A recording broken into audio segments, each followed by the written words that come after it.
கர்த்தர் எந்த உறவை வேண்டான்னு சொன்னாரோ, கர்த்தருடைய ஆவியானவர் எச்சரிக்கிறாரா, இந்த ரிலேஷன்ஷிப் உனக்கு வேண்டாம்,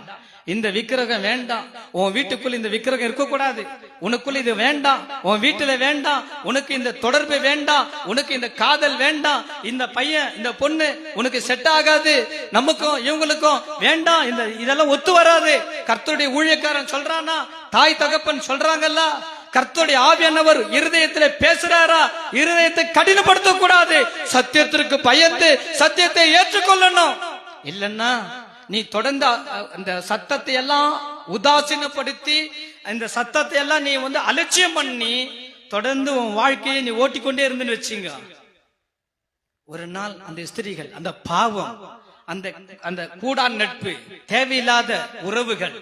பேட் ரிலேஷன்ஷிப் உன்னை என்ன செஞ்சிரும், கர்த்தருடைய சமூகத்திலிருந்து வழிவி போக பண்ணும்.